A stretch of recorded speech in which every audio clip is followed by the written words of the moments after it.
차가운 빗줄기가 낡은 옥탑방 창문을 사정없이 때렸다. 이뮤진은 무릎을 끌어안은 채 텅 빈 캔버스 앞에 멍하니 앉아 있었다. 캔버스의 새하얀 표면은 마치 아무런 희망도 그려 넣을 수 없는 그녀의 미래처럼 막막하게 느껴졌다. 며칠째 이어진 폭우는 그녀의 마음속에서 휘몰아치는 절망의 폭풍과도 같았다. 방금 전 그녀는 마지막 남은 아르바이트 자리에서도 억울하게 해고당했다. 매니저는 그녀가 계산을 잘못했다는 터무니없는 이유를 댔지만 사실은 자신의 조카를 그 자리에 앉히고 싶었을 뿐이라는 걸 유진은 알고 있었다. 항변할 기회조차 주어지지 않았다. 그녀의 손에 남은 것은 이번 달 월세와 공과금을 내고 나면 바닥을 보일 텅 빈 통장뿐이었다. 며칠 뒤면 당장 길거리로 나앉아야 할 판이었다. 디자이너의 꿈을 품고 상경한 지 벌써 3년, 그녀의 현실은 꿈과 점점 더 멀어지고 있었다. 부모님은 어릴 적 사고로 돌아가셨고 의지할 친척 하나 없었다. 고아원에서 자란 그녀에게 세상은 언제나 혹독한 장벽이었고 스스로의 힘으로 그 벽을 넘어서야만 했다. 하지만 이제는 더 이상 버틸 힘조차 남아있지 않은 것 같았다. 책상 위에 놓인 밀린 고지서들이 그녀를 비웃는 듯했다. 전기세, 수도세, 그리고 다음 학기 등록금 안내문까지. 유진은 눈을 질끈 감았다. 이 모든 것을 포기하고 싶다는 충동이 파도처럼 밀려왔다. 하지만 그럴 수는 없었다. 그녀는 그렇게 나약한 사람이 아니었다. 적어도 지금까지는 그랬다. 그녀는 자리에서 일어나 낡은 옷장 문을 열었다. 옷장 가장 깊숙한 곳에 넣어둔 작은 상자를 꺼냈다. 상자 안에는 그녀가 아르바이트비를 쪼개고 쪼개어 비상금으로 모아둔 현금 다발이 들어있었다. 내일 당장 닥칠 불행을 막기 위한 마지막 보루였다. 한참 동안 돈을 세던 유진의 눈에 섬광 같은 결심이 스쳤다. 이 돈으로 월세를 내고 며칠을 더 버틴다고 해서 무엇이 달라질까? 결국 또 다른 절망의 구렁텅이로 빠져들 뿐이다. 어차피 이렇게 끝날 인생이라면 단 하루만이라도 모든 것을 잊고 싶었다. 단 하루만이라도 이 지긋지긋한 가난과 절망에서 벗어나 화려한 세상의 일부가 되어보고 싶었다. 충동적이고 어리석은 생각이었지만 더 이상 그녀의 이성을 마비시킨 절망을 이길 수는 없었다. 그녀는 그 돈을 모두 핸드백에 쑤셔넣고 옷장에서 가장 아끼던 그러나 단 한 번도 입어보지 못한 검은색 원피스를 꺼내 입었다.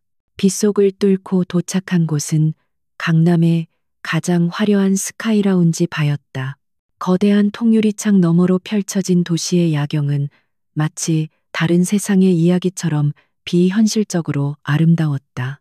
입구에서부터 느껴지는 값비싼 향수 냄새와 나지막이 흐르는 재즈 음악, 그리고 사람들의 여유로운 웃음소리는 유진이 살던 세상과는 완벽하게 분리된 공간이었다. 잠시 주눅이 들었지만 그녀는 이를 악물고 바텐더에게 가장 비싼 칵테일을 주문했다. 투명한 잔에 담긴 푸른빛 액체는 마치 그녀가 꿈꾸던 환상처럼 영롱하게 빛났다. 한 잔, 두 잔, 술이 들어가자 굳어있던 몸과 마음이 조금씩 풀리기 시작했다.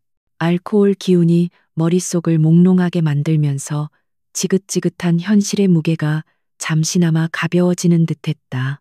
그녀는 창밖으로 펼쳐진 야경을 하염없이 바라보았다. 저 수많은 불빛 아래에는 얼마나 많은 사람들이 행복하게 살고 있을까? 자신처럼 절망의 끝에서 허우적거리는 사람이 또 있을까? 외로움과 서러움이 다시금 밀려왔을 때 그녀의 옆자리에 누군가 앉는 기척이 느껴졌다. 짙은 위스키 향이 코끝을 스쳤다. 고개를 돌린 유진의 시선에 한 남자의 옆모습이 들어왔다. 값비싼 맞춤 정장을 입은 그는 조각처럼 잘생긴 얼굴을 하고 있었지만 그 표정은 더없이 차갑고 위태로워 보였다. 그는 바텐더에게 아무 말 없이 손짓했고 곧이어 독한 위스키가 담긴 잔이 그의 앞에 놓였다. 그는 단숨에 잔을 비워냈고 또다시 같은 술을 주문했다. 그의 주변에는 아무도 쉽게 다가서지 못할 냉랭한 기운이 감돌았지만 유진은 그의 눈빛 깊은 곳에서 자신과 비슷한 종류의 절망과 고독을 읽었다. 어쩌면 그 역시 화려한 겉모습 뒤에 깊은 상처를 숨기고 있는지도 몰랐다. 얼마나 시간이 흘렀을까? 유진은 거의 만취 상태였다. 세상이 빙글빙글 돌았고 더 이상 스스로 몸을 가눌 수 없었다. 자리에서 일어나려던 그녀의 몸이 휘청거리며 옆으로 쓰러졌다. 그때 단단한 팔이 그녀의 허리를 감싸 안았다. 바로 옆자리의 남자였다. 그의 품에서 풍기는 짙은 알코올 향과 남성적인 채취가 유진의 남은 이성을 완전히 마비시켰다. 그녀는 반쯤 감긴 눈으로 남자를 올려다보았다. 그의 무표정한 얼굴에 순간적으로 희미한 동요가 스쳐 지나가는 것을 본 것 같기도 했다. 괜찮습니까? 낮고 무거운 목소리가 그녀의 귓가를 파고들었다. 유진은 대답 대신 그저 고개만 저었다. 괜찮지 않았다. 아무것도 괜찮지 않았다. 그녀의 눈에서 뜨거운 눈물 한 방울이 흘러내렸다. 남자는 잠시 침묵하더니 그녀를 부축해 일으켰다. 그의 손길은 차가웠지만 이상하게도 거부감이 들지 않았다. 두 사람은 아무 말 없이 발을 나섰다. 밖은 여전히 비가 내리고 있었다. 남자는 검은색 세단을 불렀고 그녀를 조수석에 태웠다. 차가 어디로 향하는지, 이 남자가 누구인지 아무것도 묻지 않았다. 묻고 싶지도 않았다. 지금 이 순간 그녀는 그저 이 낯선 남자가 이끄는 대로 몸을 맡기고 싶었다. 차는 도시의 불빛을 뒤로하고 한적한 호텔에 멈춰섰다. 남자는 그녀를 데리고 최고급 스위트룸으로 들어갔다. 방 안은 숨막힐 듯이 넓고 호화로웠다. 유진은 평생 이런 곳에 와본 적이 없었다. 남자는 재킷을 벗어 소파에 아무렇게나 던지고는 창가로 다가가 넥타이를 거칠게 풀어헤쳤다. 그의 등이 무척이나 외로워 보였다. 유진은 소파 끝에 위태롭게 걸터 앉아 그를 바라보았다. 두 사람 사이에는 무거운 침묵만이 흘렀다. 서로의 이름도 나이도 직업도 몰랐다. 그들은 그저 절망의 끝에서 우연히 마주친 두 개의 외로운 영혼일 뿐이었다.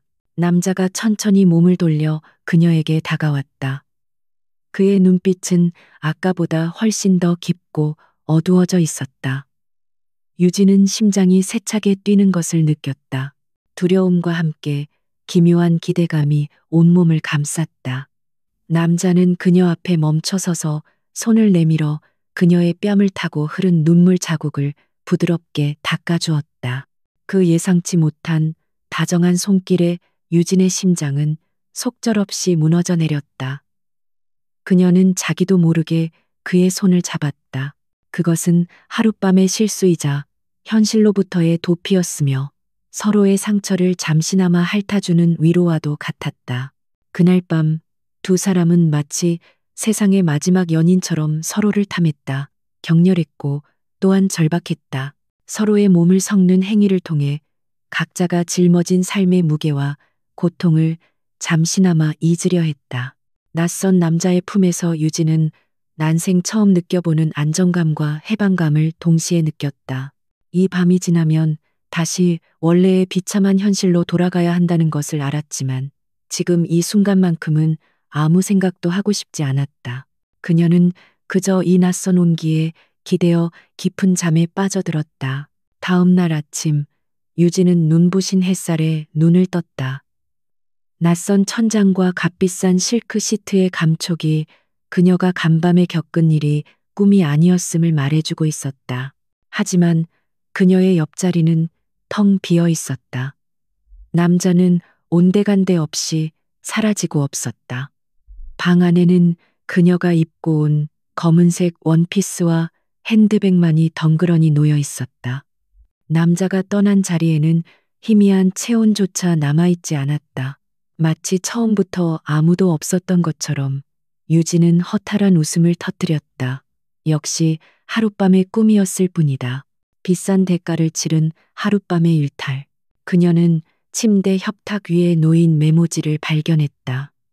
거기에는 아무런 글씨도 없이 두툼한 현금 봉투 하나만 놓여 있었다. 유진은 봉투를 열어보지도 않고 그대로 테이블 위에 던져버렸다. 동정인가 아니면 하룻밤의 화대인가. 어느 쪽이든 비참하기는 마찬가지였다. 그녀는 주섬주섬 옷을 챙겨 입었다. 온몸이 욱신거렸고 머리는 깨질 듯이 아팠다. 하지만 그보다 더 아픈 것은 텅 빈 가슴이었다. 호텔을 나서는 그녀의 발걸음은 천근만근 무거웠다. 어젯밤에 화려했던 일탈은 한여름 밤의 꿈처럼 사라지고 그녀에게 남은 것은 더욱 깊어진 절망과 낯선 남자와의 하룻밤이 남긴 공허함뿐이었다. 그녀는 아직 알지 못했다. 그 하룻밤이 자신의 인생을 송두리째 바꿔놓을 거대한 폭풍의 시작이었음을. 그날 이후 몇 주가 흘렀다. 시간은 유진의 상처를 무심하게 스쳐 지나갔고 낯선 남자와의 하룻밤은 점차 흐릿한 악몽처럼 기억의 저편으로 밀려나는 듯했다. 그녀는 호텔에 남겨졌던 돈 봉투에 손도 대지 않았다. 그것은 그녀의 마지막 남은 자존심에 대한 모욕이었다. 그녀는 다시 닥치는 대로 아르바이트를 구하며 하루하루를 버텼다. 하지만 이상하게도 몸이 예전 같지 않았다. 속이 울렁거리고 기름 냄새만 맡아도 헛구역질이 올라왔다. 결국 새로 구한 식당 아르바이트에서도 며칠 만에 쫓겨나고 말았다. 처음에는 그저 극심한 스트레스와 영양실조 때문이라고 생각했다. 하지만 증상은 날이 갈수록 심해졌다. 아침에 눈을 뜨는 것조차 고역이었고 어지럼증 때문에 길을 걷다가 주저앉기 일쑤였다. 그러던 어느 날 달력을 보던 유진의 얼굴이 하얗게 질렸다. 한참이나 지나버린 생리 예정일, 불길한 예감이 온몸을 휘감았다. 설마 아닐 거야. 애써 고개를 저었지만 마음속 깊은 곳에서 피어오르는 불안감은 걷잡을 수 없이 커져만 갔다. 그녀는 마지막 남은 동전까지 탈탈 털어 약국으로 향했다. 떨리는 손으로 임신 테스트기를 사서 옥탑방에 좁고 차가운 화장실로 들어갔다. 결과를 기다리는 몇 분이 몇 년처럼 길게 느껴졌다. 심장이 미친 듯이 방망이 질쳤고 온몸의 피가 차갑게 식는 것 같았다. 마침내 그녀는 눈을 질끈 감았다가 천천히 떴다. 선명하게 나타난 두 줄의 붉은 선. 그것은 사형 선고와도 같았다. 손에 들고 있던 테스트기가 바닥으로 떨어지며 날카로운 소리를 냈다. 유진은 그대로 바닥에 주저앉아 소리 없는 눈물을 흘렸다. 어떻게 해야 할까? 머릿속이 하얗게 비어버렸다. 아이의 아버지가 누구인지도 모르는 상황. 설령 안다고 해도 그를 찾아갈 용기도 없었다. 자신과 하룻밤을 보낸 대가로 돈 봉투를 던져주고 사라진 남자였다. 아이를 책임져 줄 리 만무했다. 지워야 할까? 그 생각만으로도 심장이 찢어지는 듯한 고통이 밀려왔다. 이 아이는 아무런 죄가 없었다. 모든 것은 자신의 어리석은 선택 때문이었다. 뱃속에서 자라나고 있을 작은 생명을 생각하자 유진은 차마 그런 결정을 내릴 수 없었다. 그녀는 눈물을 닦고 자리에서 일어났다. 눈빛은 그 어느 때보다 단단해져 있었다. 그래, 내가 지켜주겠어. 이 아이만큼은 나처럼 외롭게 만들지 않을 거야. 같은 시각 JH그룹의 최고층에 위치한 회장실은 얼음장처럼 차가운 공기가 감돌고 있었다. 거대한 통유리창 앞에 서서 서울의 전경을 내려다보는 한 남자의 뒷모습은 그 자체로 압도적인 위압감을 풍겼다. 권지혁 JH그룹을 이끄는 젊은 CEO. 그는 방금 끝난 긴급 임원 회의의 결과를 곱씹고 있었다. 적대적 M&A를 시도하는 경쟁사의 움직임이 심상치 않았다. 그는 조금의 오차도 용납하지 않는 완벽주의자였고 패배란 그의 사전에 존재하지 않는 단어였다. 그의 날카로운 사고를 방해한 것은 비서의 조심스러운 노크 소리였다. 회장님, 왕 회장님께서 오셨습니다. 지역의 미간이 미세하게 셔츠에 주름이 져 있었다. 그의 할머니이자 JH그룹의 창업주인 왕 회장은 그가 세상에서 유일하게 어려워하는 존재였다. 육중한 문이 열리고 고상하지만 위험 있는 모습의 노부인이 안으로 들어섰다. 그녀는 지역의 차가운 표정에도 아랑곳하지 않고 소파에 앉아 서류 하나를 테이블 위로 던졌다. 이게 무슨 소리냐? 아직도 서명하지 않은 이유가 뭐지? 서류는 국내 굴지의 법무법인 민앤장의 외동딸 민서영과의 약혼 합의서였다. 지역은 서류를 쳐다보지도 않은 채 대답했다. 아직은 때가 아닙니다. 왕 회장의 목소리가 날카로워졌다. 때가 아니라니? 민앤장과의 합병은 우리에게 날개를 달아줄 것이다. 그리고 네 나이가 벌써 32이다. 언제까지 후계자 문제로 내 속을 썩일 테냐. 지역의 눈빛이 차갑게 가라앉았다. 결혼은 비즈니스일 뿐입니다. 그 이상도 이하도 아닙니다. 그리고 후계자는 제가 알아서 할 문제입니다. 그의 단호한 태도에 왕 회장은 잠시 말을 잃었다. 그녀는 손자의 이런 냉정하고 비정한 면을 누구보다 잘 알고 있었다. 그 순간 지역의 머릿속에 아주 희미하게 슬픈 눈을 하고 있던 어떤 여자의 얼굴이 스쳐 지나갔다.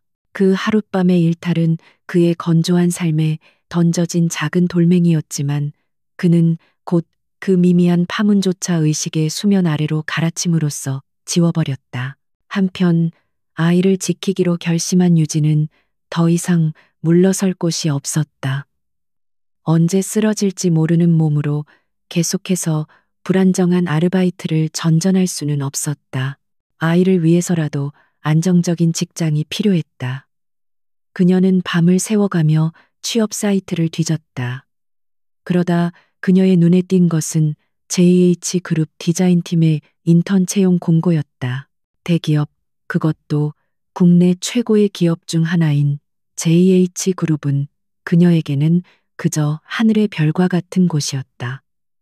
하지만 지금은 지푸라기라도 잡아야 하는 심정이었다. 그녀는 먼지가 쌓여있던 포트폴리오를 꺼내 밤을 새워 다듬었다. 대학 시절 교수에게 극찬을 받았던 졸업 작품부터 작은 공모전에서 상을 받았던 아이디어 스케치까지 그녀의 재능과 열정이 고스란히 담겨 있는 결과물들이었다. 자기소개서에는 자신의 절박함과 간절함을 한자 한자 눌러 담았다. 뱃속의 아이를 생각하며 그녀는 마지막 남은 모든 힘을 쏟아부었다. 어차피 떨어질 것이라는 비관적인 생각과 혹시나 하는 신락 같은 희망이 교차했다. 서류를 제출하고 며칠이 지났다. 아무런 소식이 없자 유진은 역시나 헛된 꿈이었다고 생각하며 체념하고 있었다. 그러던 어느 날 저녁 낯선 번호로 한 통의 메일이 도착했다. JH그룹 인턴 서류 전형 합격 및 면접 안내. 유진은 자신의 눈을 몇 번이고 비볐다. 믿을 수 없었다. 심장이 터질 것처럼 뛰기 시작했다. 그녀는 면접을 위해 단 한 벌뿐인 낡은 정장을 꺼내 깨끗하게 다렸다. 면접 당일 그녀는 울렁이는 속을 애써 진정시키며 면접관들의 날카로운 질문에 침착하게 대답했다. 자신의 디자인에 대한 철학과 비전을 막힘없이 설명했다. 그리고 며칠 뒤 최종 합격 통보를 받았다. 유진은 합격 통보 메일을 보고 또 보았다. 절망의 늪에서 허우적거리던 그녀에게 내려온 한 줄기 동아줄이었다. 그녀는 아직 알지 못했다. 자신이 걷게 될 그 길이 자신이 그토록 잊으려 했던 그 남자에게로 이어지는 길이라는 것을. 그리고 그 길이 얼마나 험난하고 가혹한 운명의 시작이 될 것인지를.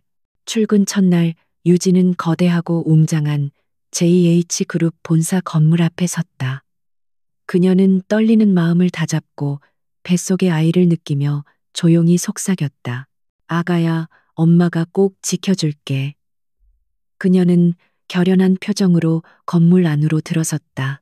JH그룹 디자인팀 인턴으로서의 첫날, 이뮤진은 심장이 터질 듯한 긴장감 속에서 자신의 자리에 앉았다. 주변을 둘러싼 최첨단 사무기기와 열정적으로 업무에 몰두하는 동료들의 모습은 그녀가 이제껏 살아온 세계와는 완전히 다른 차원의 것이었다. 모든 것이 낯설고 주눅들게 했지만 그녀는 뱃속의 아이를 생각하며 두 주먹을 불끈 쥐었다. 이곳에서 반드시 살아남아야 했다. 그녀에게는 더 이상 물러설 곳이 없었다. 초반 며칠은 혹독한 적응기였다. 복사 심부름과 자료 정리 같은 허드렛 일이 대부분이었지만 유진은 단 한 번도 불평하지 않고 묵묵히 자신의 일을 해냈다. 오히려 그녀는 그 단순한 업무들 속에서도 배울 점을 찾아내려 했었다. 선배들의 작업 과정을 어깨너머로 지켜보며 디자인 툴의 새로운 기능을 익혔고 버려지는 시안들까지 모아서 어떤 점이 부족했는지 혼자 분석하곤 했다. 그녀의 성실하고 진지한 태도는 조금씩 팀원들의 눈에 띄기 시작했다. 하지만 그녀를 가장 괴롭히는 것은 시도 때도 없이 찾아오는 입덧이었다. 아침 회의 시간에는 속이 울렁거려 상사의 말에 집중하기 어려웠고 점심시간에는 구내 식당의 음식 냄새 때문에 화장실로 달려가기 일쑤였다. 그녀는 자신의 상태를 들키지 않기 위해 필사적으로 노력했다. 가방에는 항상 입덧을 가라앉히기 위한 박하사탕과 손수건을 챙겨 다녔고 창백해진 얼굴을 감추기 위해 일부러 더 밝은 표정을 지어 보였다. 그러던 어느 날 팀 전체가 새로운 화장품 라인의 론칭 캠페인 시안을 준비하느라 분주했다. 정식 디자이너들이 제출한 시안들이 번번이 임원진의 혹평을 받으며 프로젝트는 난관에 부딪힌 상태였다. 모두가 지쳐서 머리를 싸매고 있을 때 유진은 조심스럽게 자신이 밤새워 작업한 아이디어 스케치를 박 팀장에게 내밀었다. 인턴이 주제넘게 나선다고 타박을 받을지도 모른다는 두려움이 있었지만 그녀는 이 기회를 놓치고 싶지 않았다. 박 팀장은 반신반의하며 그녀의 스케치를 받아들었다. 그러나 스케치북을 한 장 한 장 넘길수록 그의 표정은 놀라움으로 변해갔다. 유진의 아이디어는 기존의 틀을 완전히 깨는 혁신적인 것이었다. 제품의 특성을 감성적인 스토리텔링으로 풀어낸 그녀의 콘셉트는 상업성과 예술성을 절묘하게 결합하고 있었다. 박 팀장은 자리에서 벌떡 일어나 유진의 어깨를 두드리며 외쳤다. 임유진 씨, 이거야. 우리가 찾던 게 바로 이거라고. 그 순간 사무실의 모든 시선이 유진에게로 쏠렸다. 그 일을 계기로 유진은 팀의 정식 프로젝트에 참여할 기회를 얻었다. 그녀의 아이디어는 최종 시안으로 채택되었고 그녀는 밤낮을 가리지 않고 프로젝트에 매달렸다. 몸은 힘들었지만 자신이 꿈꿔왔던 일을 하고 있다는 사실에 가슴 벅찬 희열을 느꼈다. 처음으로 자신의 재능을 인정받고 스스로의 힘으로 무언가를 이뤄내고 있다는 성취감은 그녀에게 큰 힘이 되어 주었다. 그녀는 잠시나마 자신의 비참한 현실과 뱃속 아이의 존재에 대한 불안감을 잊을 수 있었다. 프로젝트 마감일이 코앞으로 다가온 어느 오후였다. 사무실 전체에 평소와는 다른 긴장감이 감돌았다. 비서실로부터 곧 권지혁 CEO가 각 부서를 순시할 것이라는 공지가 내려왔기 때문이었다. 얼굴 없는 회장으로 불릴 만큼 언론 노출을 극도로 꺼리는 그의 갑작스러운 방문 소식에 직원들은 모두 부산하게 움직이기 시작했다. 책상을 정리하고 옷매무새를 가다듬으며 보이지 않는 권력자에게 잘 보이기 위해 안간힘을 썼다. 유진 역시 다른 인턴들과 함께 분주하게 서류를 정리하며 호기심과 두려움이 뒤섞인 눈으로 출입문 쪽을 쳐다보았다. 마침내 복도 저편에서 여러 명의 발소리와 함께 낮고 위압적인 목소리가 들려왔다. 유리문이 열리고 한 무리의 사람들이 사무실 안으로 들어섰다. 그 중심에는 칼날처럼 날카로운 인상을 가진 한 남자가 서 있었다. 완벽하게 재단된 다크 네이비 슈트는 그의 넓은 어깨와 탄탄한 몸을 더욱 돋보이게 했고, 흐트러짐 없는 머리카락과 냉철한 눈빛은 주변의 공기마저 얼려버릴 듯한 카리스마를 뿜어내고 있었다. 그가 바로 JH그룹의 총수 권지혁이었다. 유진은 그를 본 순간 숨을 쉴 수가 없었다. 머릿속이 새하얘지고 온몸에 피가 역류하는 듯한 충격에 휩싸였다. 아무리 잊으려 애를 써도 지울 수 없었던 그날 밤의 남자, 어둠 속에서 자신을 격렬하게 탐했던 그 남자, 절망과 고독이 뒤섞인 눈빛으로 자신을 바라보던 바로 그 남자였다. 유진은 저도 모르게 뒷걸음질 쳤다. 믿을 수 없었다. 어떻게 이런 일이 있을 수 있단 말인가. 자신이 매일같이 출근하는 이 회사의 주인이, 그리고 자신의 뱃속에 있는 아이의 아버지가 바로 저 사람이라니. 권지혁은 박 팀장의 안내를 받으며 천천히 사무실을 둘러보았다. 그의 시선은 각각의 파티션과 모니터를 날카롭게 훑었고, 그의 입에서는 간결하지만 핵심을 찌르는 질문들이 쏟아져 나왔다. 그의 주변에서는 그 누구도 감히 숨소리조차 크게 내지 못했다. 그는 마치 자신의 왕국을 순시하는 냉혹한 군주와도 같았다. 유진은 책상 뒤에 몸을 숨긴 채 제발 그가 자신을 알아보지 못하기만을 간절히 기도했다. 하지만 운명은 그녀의 기도를 비웃었다. 권지혁의 발걸음이 유진의 자리 앞에서 멈춰섰다. 박 팀장이 자랑스러운 목소리로 그에게 유진을 소개했다. 회장님, 이번 신규 라인 캠페인의 콘셉트를 제시한 임유진 인턴입니다. 아주 재능이 뛰어난 친구입니다.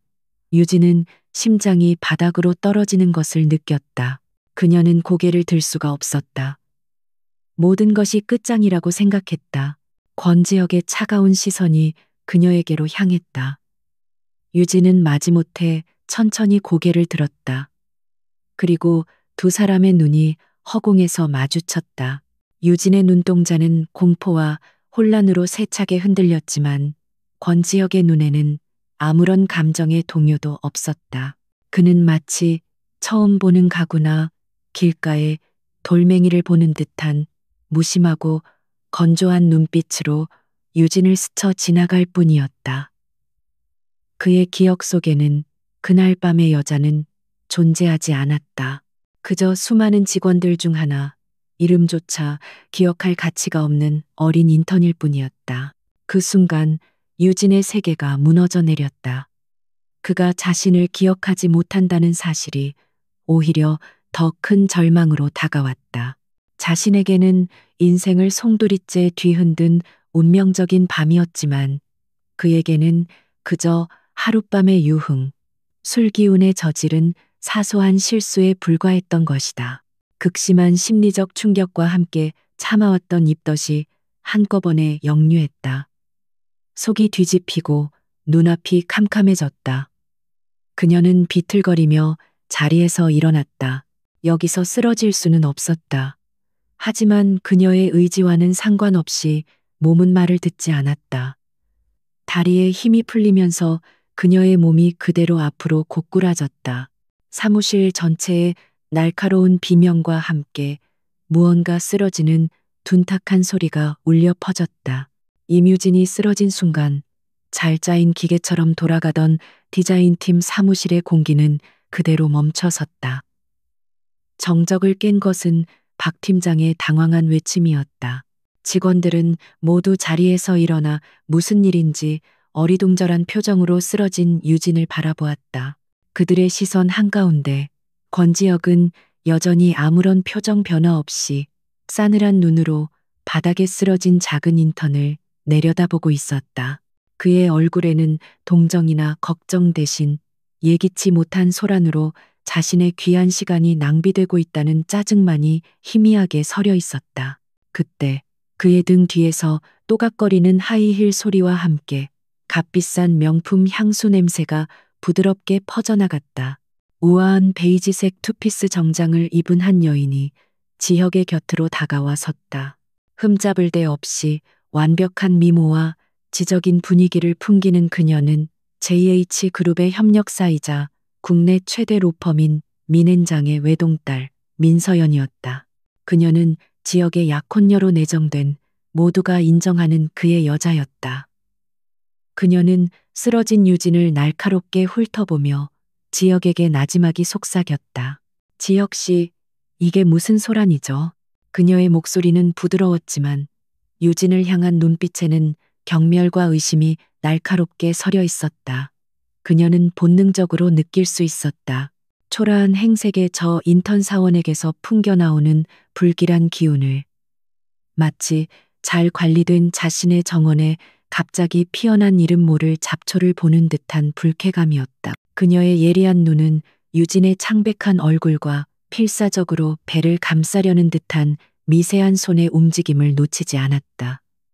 그녀는 이런 종류의 여자들을 잘 알았다. 어떻게든 남자의 동정심을 유발해서 신분 상승을 꿈꾸는 부류. 지역은 민서연의 말에 대답하는 대신 자신의 비서에게 턱짓으로 명령했다. 김 비서, 상황 처리하고 보고해. 그의 목소리에는 한치의 감정도 실려 있지 않았다. 그에게 쓰러진 인턴은 그저 사소한 업무 장애물일 뿐이었다. 그는 더 이상 그곳에 머물 가치가 없다는 듯 몸을 돌려 민서연과 함께 사무실을 빠져나갔다. 그의 냉정한 뒷모습을 보며 박 팀장을 비롯한 디자인팀 직원들은 안도의 한숨과 함께 씁쓸함을 느꼈다. 저것이 바로 그들이 모시는 군주의 모습이었다. 소란이 정리된 후 유진은 회사 내 의무실의 작은 침대 위에서 눈을 떴다.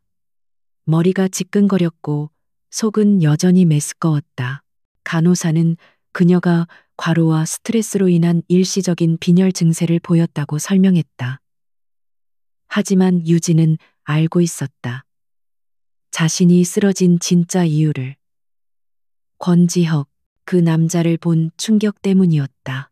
그가 자신을 전혀 기억하지 못한다는 사실, 그리고 그의 곁에 서 있던 완벽한 여자, 민서연의 존재가 그녀의 마지막 남은 희망마저 산산조각 내버렸다. 침대에 누워 멍하니 천장을 바라보던 유진의 눈에서 뜨거운 눈물이 흘러내렸다. 이대로 모든 것을 포기하고 도망치고 싶었다. 하지만 그럴수록 뱃속의 작은 생명체가 더욱 선명하게 느껴졌다. 이 아이는 세상에 태어날 권리가 있었다. 그리고 자신의 아버지가 누구인지 알 권리도 있었다. 유진은 눈물을 닦았다. 더 이상 약한 모습으로 숨어 있을 수만은 없었다. 그녀는 결심했다. 그를 찾아가 모든 사실을 말해야겠다고. 그것이 아이를 위한 최소한의 책임이자 자신을 이토록 비참하게 만든 그 남자에게 던지는 정면 승부였다. 한편 자신의 집무실로 돌아온 민서연은 찝찝한 기분을 떨칠 수가 없었다. 그녀는 곧장 자신의 비서를 불러 낮은 목소리로 지시했다. 오늘 디자인팀에서 쓰러졌던 인턴 임유진이라고 했나? 그 아이에 대해 알아봐. 가족관계, 출신학교, 교우관계, 모든 걸 샅샅이. 사소한 것 하나라도 놓치지 말고. 비서는 그녀의 싸늘한 표정에 조용히 고개를 숙이고 방을 나갔다. 민서연은 창밖을 내다보며 와인잔을 천천히 돌렸다. 권지혁은 그녀의 것이었다. 그 누구도, 특히 저렇게 근본 없는 잡초 같은 계집애가 그의 주변을 맴도는 것은 용납할 수 없었다. 다음 날부터 유진의 힘겨운 싸움이 시작되었다. 그녀는 권지혁을 만나기 위해 온갖 방법을 시도했다. 가장 먼저 찾아간 곳은 최고층에 위치한 회장 비서실이었다. 하지만 철옹성 같은 비서실의 문턱을 넘는 것은 불가능에 가까웠다. 김 비서는 그녀를 위아래로 훑어보며 지극히 사무적인 말투로 말했다. 회장님 면담은 정식 절차를 통해 부서장의 결재를 받아 신청하셔야 합니다. 인턴 사원이 개인적인 용무로 회장님을 뵐 수는 없습니다. 유진은 포기하지 않고 그의 출퇴근 시간을 노려 지하 주차장에서 기다려보기도 했다. 하지만 검은색 세단은 그녀가 다가갈 틈도 없이 미끄러지듯 주차장을 빠져나갔고 그녀는 매번 매캐한 배기가스만 마셔야 했다. 그의 동선에는 항상 여러 명의 수행원들이 그림자처럼 따라붙었고 그녀 같은 평범한 직원이 접근할 수 있는 거리는 존재하지 않았다. 그녀는 권지혁이라는 남자가 얼마나 높은 성벽 안에 살고 있는지를 뼈저리게 실감했다. 그와 그녀 사이의 거리는 단순히 회장과 인턴이라는 직급의 차이가 아니었다. 그것은 결코 넘을 수 없는 계급의 벽이었다. 그녀의 이런 수상한 행동은 당연히 민서연의 귀에 들어갔다. 며칠 후 비서는 이뮤진에 대한 조사 보고서를 그녀에게 제출했다. 보고서는 충격적이었다. 고아원 출신, 변변찮은 지방대를 졸업하고 수많은 아르바이트를 전전한 기록, 그리고 최근 몇 주간의 행적은 거의 공백에 가까웠다. 민서연의 입가에 차가운 미소가 걸렸다. 역시나 그녀의 예상이 맞았다. 이런 여자가 JH그룹에 인턴으로 들어온 것부터가 의심스러웠다. 그녀는 김 비서에게 넌지시 압력을 넣었다. 이뮤진이라는 인턴이 절대 회장님 근처에 얼씬도 못하게 하라고. 그렇게 며칠이 더 흘렀다. 유진은 점점 더 초조해졌다. 시간은 그녀의 편이 아니었다. 하루가 다르게 불러오는 배는 더 이상 옷으로 가릴 수 없는 지경에 이르렀고 입덧 증세도 더욱 심해졌다. 이대로 가다가는 아이 아빠에게 사실을 알리기도 전에 회사에서 쫓겨날 판이었다. 정식적인 방법으로는 그에게 접근할 수 없다는 것을 깨달은 유진은 마지막 수단을 생각하기 시작했다. 더 이상 잃을 것이 없는 사람만이 가질 수 있는 무모한 용기가 그녀의 마음속에서 싹트고 있었다. 그녀는 그가 세워놓은 견고한 성벽을 정문이 아닌 다른 방법으로 넘어야만 했다. 며칠 동안의 실패는 이뮤진에게 절망 대신 도끼를 품게 했다. 그녀는 더 이상 물러서거나 망설이지 않기로 했다. 정면으로 부딪혀서 깨지더라도 진실을 그의 얼굴에 던져주고 싶었다. 그녀는 권지혁의 동선을 며칠간 더 집요하게 관찰했고 마침내 그의 패턴에서 한 가지 허점을 발견했다. 그는 매주 금요일 저녁 수행원들을 모두 물리치고 혼자서 차를 몰아 어딘가로 향하는 습관이 있었다. 그것이 그가 유일하게 외부의 시선에서 벗어나 혼자가 되는 시간이었다. 유진은 그 금요일을 결전의 날로 삼았다. 결전의 날 저녁, 유진은 퇴근 시간이 되자마자 지하 5층 임원 전용 주차장으로 향했다. 심장은 금방이라도 입 밖으로 튀어나올 것처럼 격렬하게 뛰었지만 그녀의 발걸음은 흔들림이 없었다. 그녀는 권지혁의 지정 주차 공간 옆에 거대한 기둥 뒤에 몸을 숨기고 숨죽여 그를 기다렸다. 차갑고 어두운 주차장의 공기가 그녀의 온몸을 감쌌다.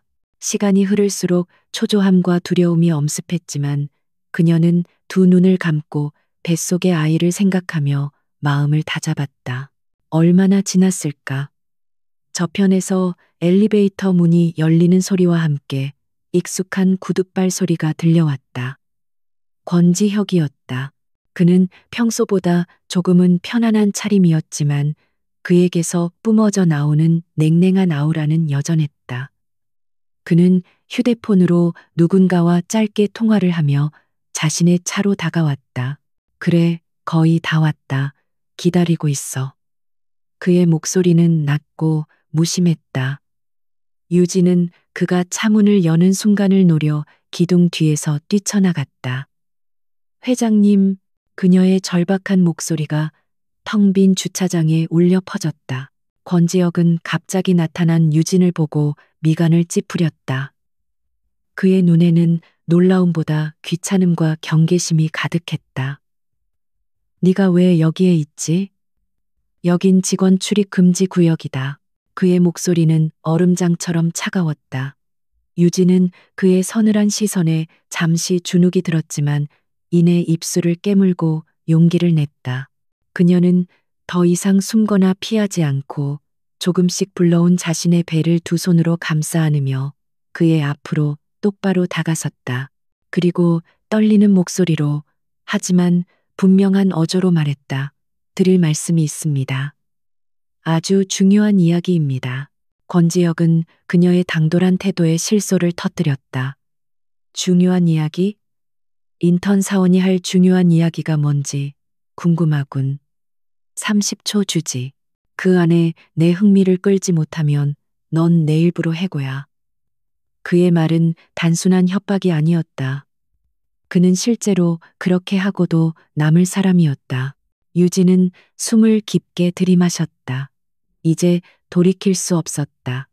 그녀는 그의 눈을 똑바로 쳐다보며 준비했던 모든 말을 생략하고 핵심을 던졌다. 저 임신했어요. 그 말에 권지혁의 표정이 순간적으로 굳었다. 하지만 그는 곧 비웃음 섞인 표정으로 그녀를 위아래로 훑어보았다. 그래서? 그게 나랑 무슨 상관이지? 요즘 인턴들은 사생활 보고까지 하나? 그의 조롱 섞인 말투에 유진의 가슴에 불이 붙었다. 그녀는 더 이상 참지 않았다. 상관 있으니까요. 이 뱃속의 아이, 당신 아이니까. 그 순간 주차장의 공기가 완전히 얼어붙었다. 권지혁의 얼굴에서 처음으로 모든 표정이 사라졌다. 그는 마치 이해할 수 없는 언어를 들은 사람처럼 멍하니 유진을 바라보았다. 몇 초간의 침묵 끝에 그의 입에서 차가운 웃음소리가 터져 나왔다. 내 아이, 지금 제정신인가?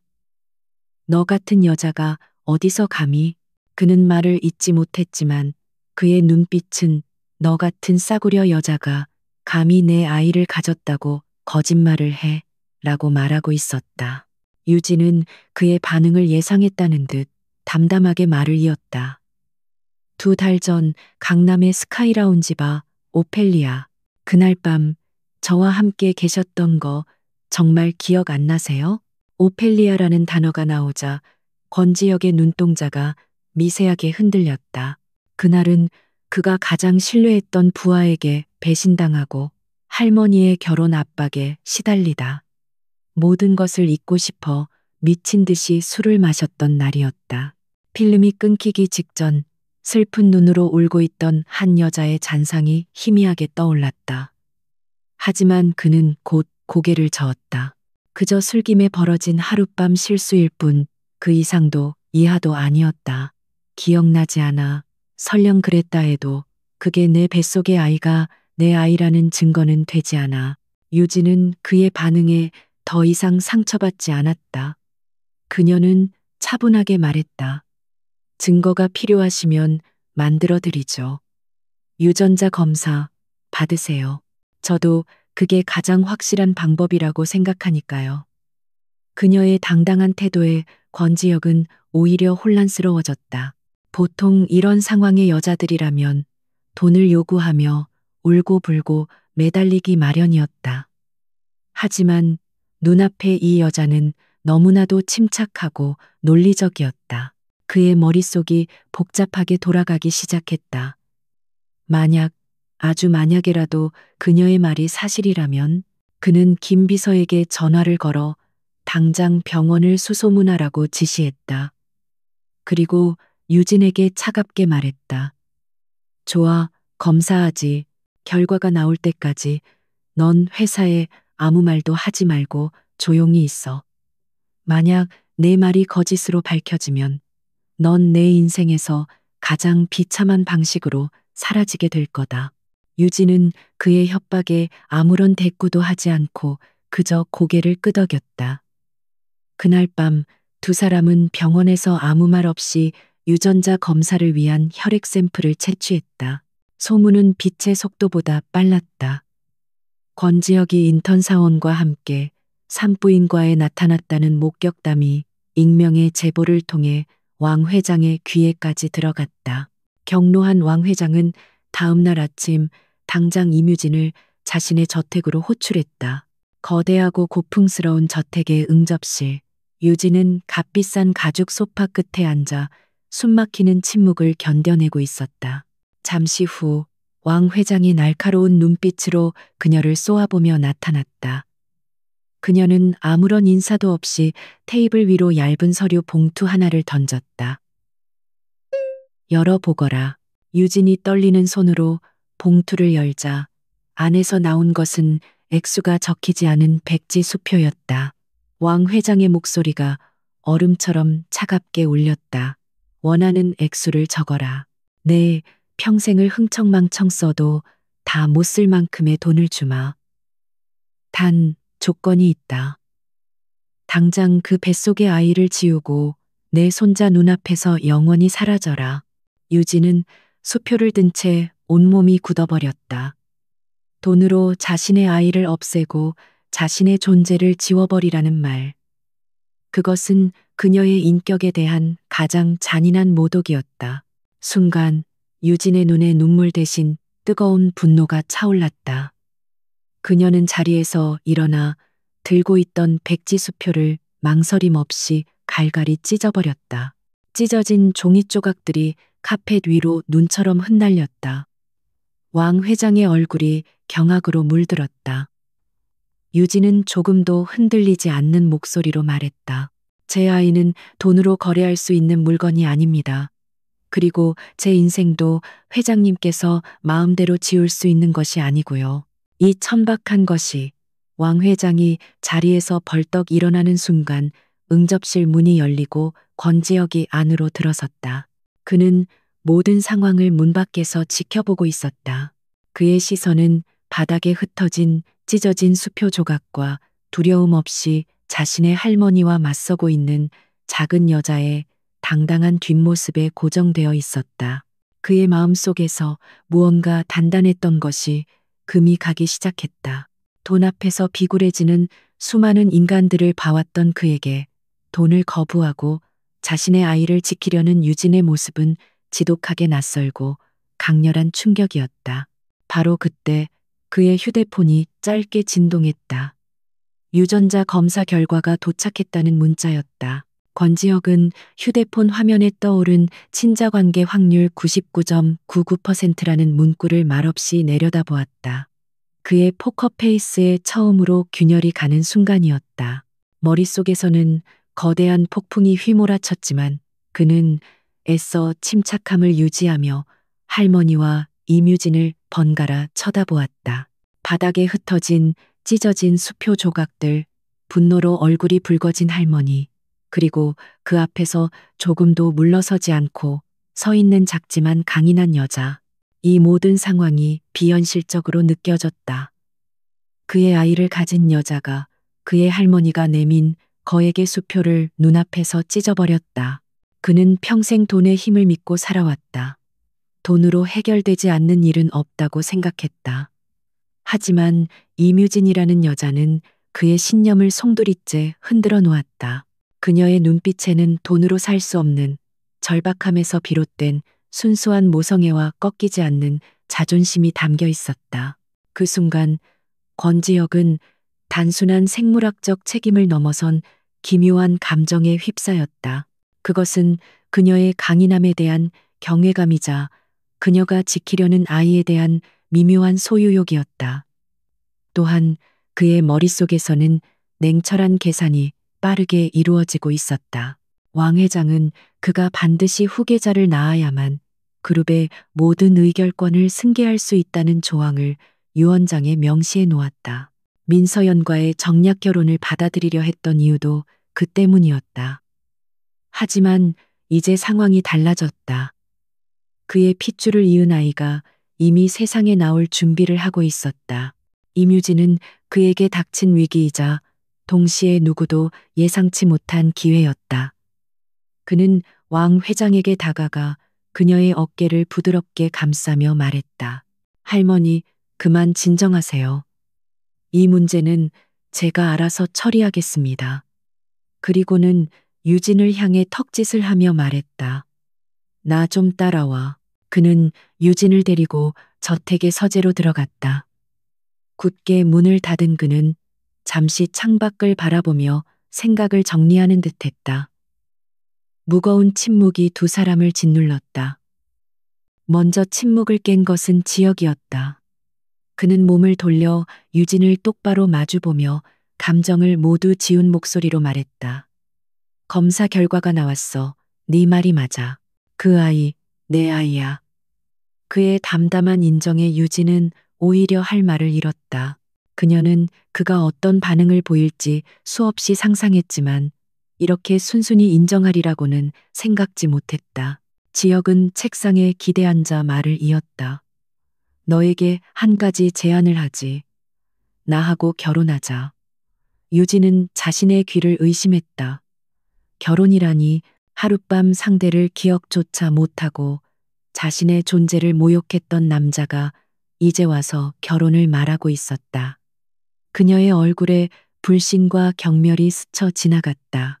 지금 제정신으로 하는 소리예요? 당신 같은 남자와 내가 왜 결혼을 해야 하죠? 지혁은 그녀의 반응을 예상했다는 듯 차분하게 자신의 조건을 설명하기 시작했다. 오해하지 마. 이건 사랑이나 감정 따위가 담긴 청혼이 아니야. 철저한 비즈니스, 계약 결혼일 뿐이다. 넌 내 아이를 낳아주고 난 그 아이에게 완벽한 울타리와 상속자로서의 지위를 보장해주지. 물론 너에게도 합당한 보상이 따를 거야. 평생 돈 걱정 없이 살게 해주지. 네가 원하는 디자인 공부도 계속할 수 있도록 지원해주겠다. 하지만 조건이 있어. 넌 오직 아이의 엄마 역할에만 충실해야 해. 내 사생활에 간섭하지 않고 때가 되면 조용히 물러나줘야 한다. 그의 말에는 한치의 온기도 없었다. 그는 자신의 아이를 얻기 위한 가장 효율적인 방법을 제시하고 있을 뿐이었다. 유진은 기가 막혔다. 그는 여전히 자신을 아이를 낳아주는 도구, 돈으로 살 수 있는 존재로 취급하고 있었다. 분노가 치밀어 올랐지만 그녀는 감정을 억누르고 냉정하게 상황을 판단했다. 그의 제안은 모욕적이었지만 동시에 거부할 수 없는 달콤한 독이기도 했다. 혼자서 아이를 키워야 하는 막막한 현실. 아이에게 가난을 대물림하고 싶지 않은 엄마의 마음. 그녀는 자신을 위해서가 아니라 아이를 위해서 그의 제안을 심각하게 고민해야만 했다. 잠시 침묵하던 유진은 결심한 듯 입을 열었다. 좋아요. 당신의 제안 받아들이겠어요. 지역의 눈썹이 살짝 올라갔다. 그녀가 이렇게 쉽게 받아들일 줄은 몰랐다는 표정이었다. 하지만 유진의 말은 아직 끝나지 않았다. 하지만 저도 조건이 있어요.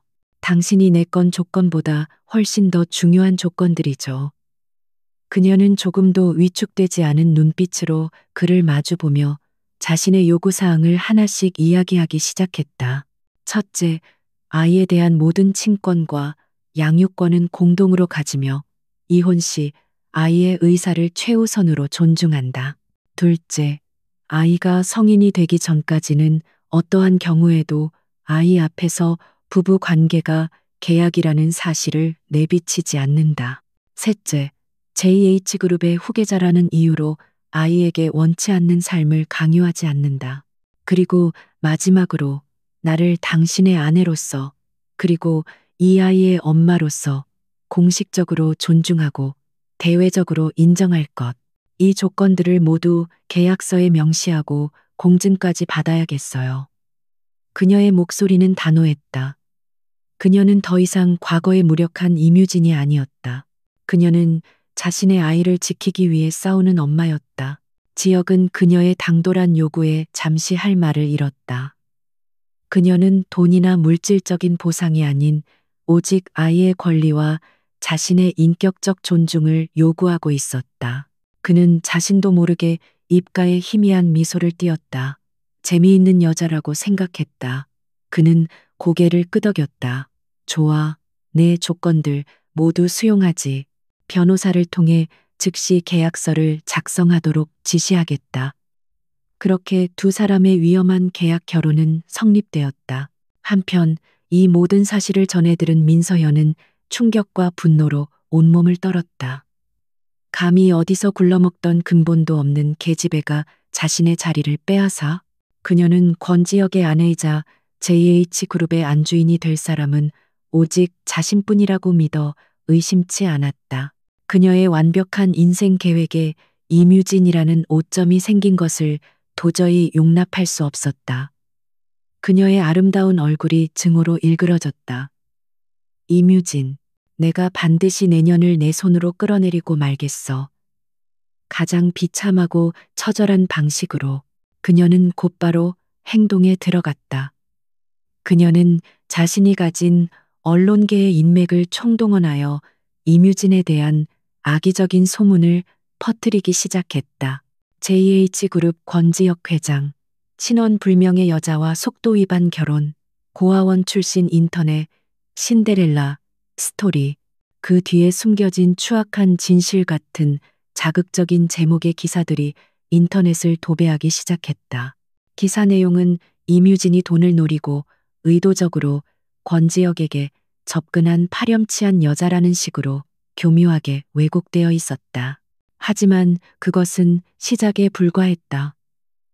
민서연의 진짜 목적은 이뮤진을 사회적으로 매장시키는 것을 넘어 권지혁과 JH그룹 자체를 흔드는 것이었다. 그녀는 JH그룹이 사활을 걸고 진행 중인 경쟁사 태성바이오의 적대적 M&A에 대한 내부 기밀 정보를 태성 측에 몰래 흘리기 시작했다. 그것은 아버지인 민 대표와 함께 오랫동안 준비해온 비장의 카드였다. 권지혁을 파멸시키고 위기에 빠진 JH그룹을 자신들의 손에 넣으려는 무서운 계략이었다. 악의적인 기사들로 인해 유진은 세간의 조롱과 비난의 대상이 되었다. 하지만 그녀는 예상했던 일이라는 듯 묵묵히 모든 것을 감내했다. 그녀를 더욱 힘들게 한 것은 M&A가 위기에 빠지면서 회사 전체가 비상체제에 돌입하고 권지혁이 집에도 들어오지 않고 회사에서 밤을 새우는 날이 많아진 것이었다. 계약으로 맺어진 관계였지만 그의 힘들어하는 모습을 보는 것은 그녀의 마음을 불편하게 했다. 그러던 어느 날 그녀는 거실에 켜져 있던 TV 뉴스에서 태성바이오가 공개한 새로운 신약 홍보 영상을 우연히 보게 되었다. 영상을 보는 순간 디자이너로서의 그녀의 직감이 날카롭게 반응했다. 태성의 신약 패키지 디자인과 로고가 어딘가 부자연스러웠다. 대중에게 신뢰를 주어야 할 제약회사의 디자인이라고 하기에는 지나치게 화려하고 공격적이었다. 그녀는 무언가에 홀린 듯 서재로 들어가 태성바이오와 관련된 모든 자료를 샅샅이 뒤지기 시작했다. 그리고 몇 시간의 분석 끝에 그녀는 마침내 그 디자인에 숨겨진 결정적인 허점을 발견했다. 그것은 태성바이오가 유럽의 한 작은 제약회사의 특허 디자인을 교묘하게 도용했다는 증거였다. 이것이 사실로 밝혀진다면 태성바이오의 신뢰도는 바닥으로 떨어지고 M&A의 판도는 완전히 뒤집힐 수 있었다. 그녀는 즉시 권지혁에게 전화를 걸었다. JH그룹의 운명이 걸린 임시 주주총회장은 보이지 않는 전쟁의 기운으로 가득 차 있었다. 태성바이오의 M&A 방어 전략은 예상보다 훨씬 집요하고 효과적이었고 권지혁 측은 연이어 난관에 부딪히며 수세에 몰려 있었다. 주주들의 얼굴에는 불안과 의심의 빛이 역력했다. 바로 그때 단상 위로 민서연이 우아하지만 단호한 걸음으로 올라섰다. 그녀의 손에는 서류 몇 장이 들려 있었고 그 입가에는 승리를 확신하는 자의 여유로운 미소가 걸려 있었다. 그녀는 이 순간을 위해 모든 것을 걸었다. 마이크 앞에 선 민서연은 먼저 비통한 표정을 지어 보이며 좌중을 향해 고개를 숙였다. 존경하는 주주 여러분, 저는 오늘 JH그룹의 미래를 진심으로 걱정하는 한 사람으로서 그리고 권지혁 회장의 오랜 파트너로서 차마 입에 담기 힘든 진실을 말씀드리고자 이 자리에 섰습니다. 그녀의 연기는 완벽했고 주주들은 무슨 일인지 궁금해하며 술렁이기 시작했다. 권지혁은 가장 앞자리에 앉아 싸늘한 눈으로 그녀의 쇼를 지켜보고 있었다. 그의 옆자리에는 약속대로 임유진이 배를 감싼 채 조용히 앉아 있었다.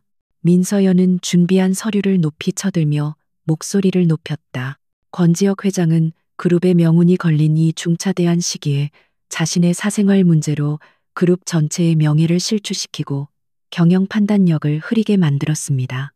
그는 출신도 불분명한 한낱 인턴 사원과 부적절한 관계를 맺고 심지어 그 여자가 임신까지 하게 만드는 무책임한 처사를 저질렀습니다.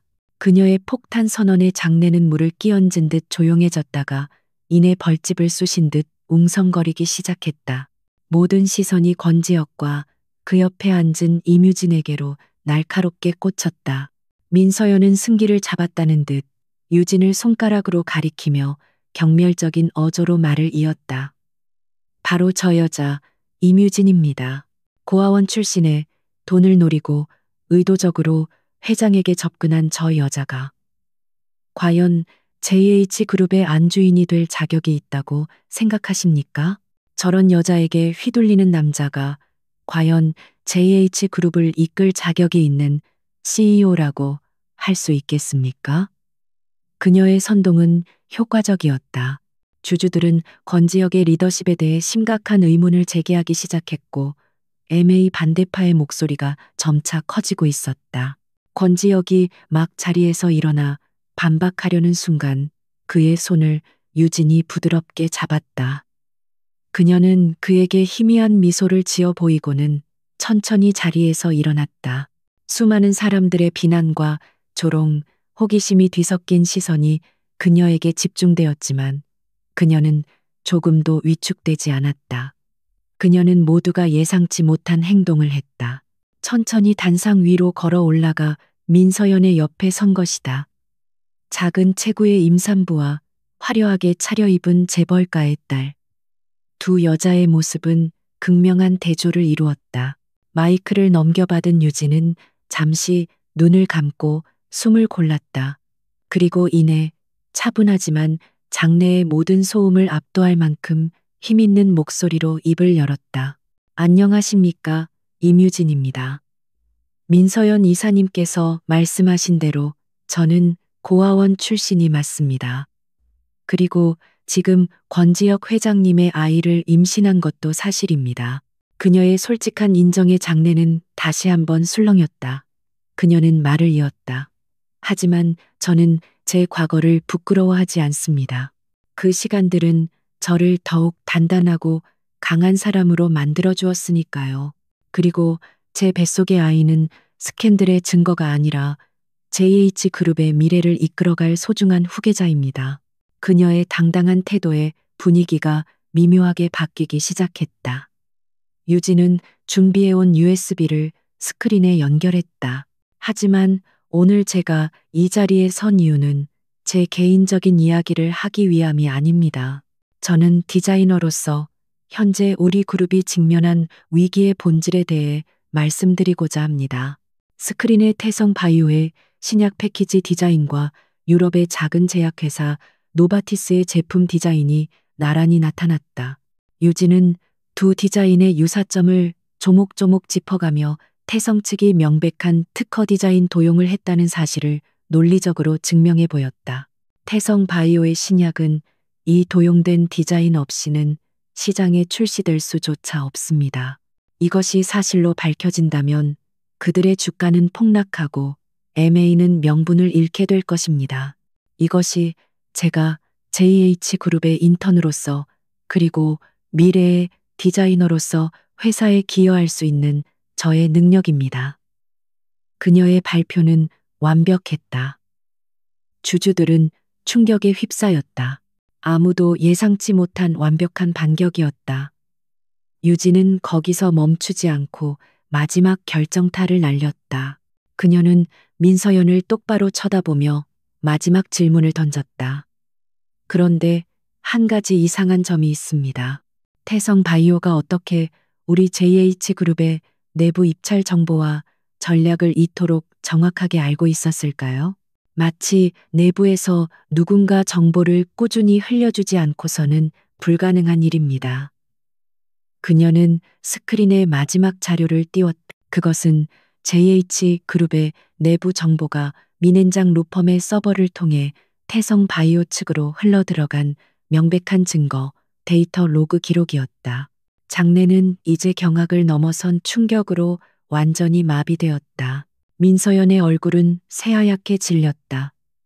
그녀는 아무 말도 하지 못하고 뒷걸음질 쳤다. 모든 것이 끝났음을 직감했다. 권지혁은 자리에서 일어나 단상 위로 올라섰다. 그는 유진의 어깨를 자랑스럽게 감싸 안고 주주들을 향해 선언했다. 보시다시피 제 아내가 될 이뮤진 씨는 JH그룹을 위기에서 구해낸 영웅입니다. 그리고 민서연 이사와 민엔장 측의 배임 행위에 대해서는 법의 심판을 받게 할 것입니다. 그의 선언과 함께 주주총회는 JH그룹의 압도적인 승리로 끝이 났다. 민서연과 그녀의 아버지는 불법 내부자 거래 및 업무상 배임 혐의로 그 자리에서 긴급 체포되었다. 오만함이 불러온 처참한 몰락이었다. 몇 달 후 서울 시내가 한눈에 내려다 보이는 JH그룹 회장실 옆에 작은 휴게실에는 따스한 햇살이 내리쬐고 있었다. 푹신한 아기 침대에는 갓 태어난 사내아이가 평화롭게 잠들어 있었다. 유진은 사랑스러운 눈길로 아이를 내려다보고 있었고 그녀의 옆에는 이전의 냉정함은 찾아볼 수 없는 부드러운 미소를 띤 권지혁이 서 있었다. 그는 서툰 솜씨로 아기의 작은 손가락을 조심스럽게 만지작거렸다. 그들의 계약 결혼은 아이의 탄생과 함께 새로운 국면을 맞이하고 있었다. 그때 육중한 문이 열리고 왕 회장이 안으로 들어왔다. 그녀는 더 이상 유진을 날카로운 눈으로 쏘아보지 않았다. 오히려 그녀의 시선은 자신의 증손자에게 고정된 채 따뜻하고 부드러운 빛을 띠고 있었다. 그녀는 유진에게 다가와 처음으로 그녀의 손을 따뜻하게 잡아주었다. 애썼다, 아가야.